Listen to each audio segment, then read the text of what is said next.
திருவாரூரில் வீட்டு வாசலில் பிளக்ஸ் போர்டு வைக்கப்பட்ட விவகாரத்தில் சிறை காவலர் உள்ளிட்ட 3 பேரை திமுக கவுன்சிலர் கும்பல் சேர்ந்து தாக்கும் பகீர் காட்சிகள் வெளியாகி உள்ளன. கவுன்சிலர் உட்பட 11 பேர் மீது வழக்கு பாய்ந்த சம்பவத்தில் நடந்தது என்ன?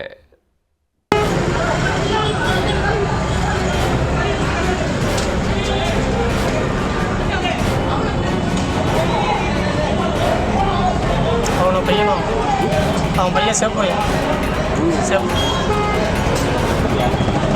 அவர் பையன் சின்ன பையன். சிறை காவலர் உள்ளிட்ட 3 பேரை திமுக கவுன்சிலர் தனது ஏரியா கும்பலுடன் கூட்டு சேர்ந்து வீடு புகுந்து தாக்கும் ஆக்ரோஷ காட்சிகள் தான் இவை. பிளக்ஸ் போர்டு வைத்த விவகாரத்தில் கொலைவெறி தாக்குதல் நடத்தியவர்கள் மீது போலீசார் எடுத்த நடவடிக்கை என்ன?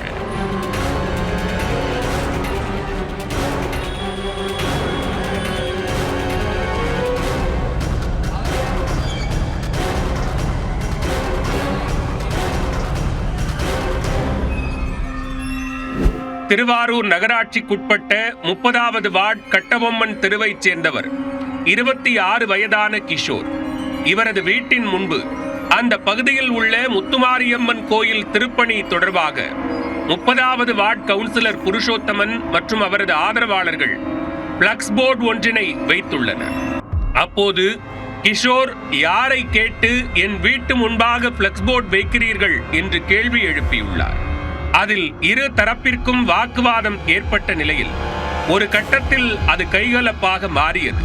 இதில் திமுக கவுன்சிலர் புருஷோத்தமன் அவரது மகன் பிரவீன் அப்பகுதி இளைஞர்களுடன் சேர்ந்து கிஷோரின் வீடு புகுந்து பிரச்சனை செய்துள்ளார். பதிலுக்கு எதிர்த்து நின்ற கிஷோரையும் அவரது நண்பர்களான விக்னேஷ் மற்றும் சிறைத்துறை காவலர் இளங்கோ உள்ளிட்ட 3வரையும் அவர்கள் கண்மூடித்தனமாக தாக்கி காயப்படுத்தினர். பட்ட பகலில் நடந்த இந்த மோதலை கண்டு அப்பகுதி மக்கள் பெரும் பதற்றத்தில் மூழ்கினர். தாக்குதலில் காயமடைந்த கிஷோர், அவரது நண்பர் விக்னேஷ் ஆகிய இருவரும் திருவாரூர் அரசு மருத்துவமனையில் அனுமதிக்கப்பட்டு சிகிச்சை பெற்று வருகின்றனர்.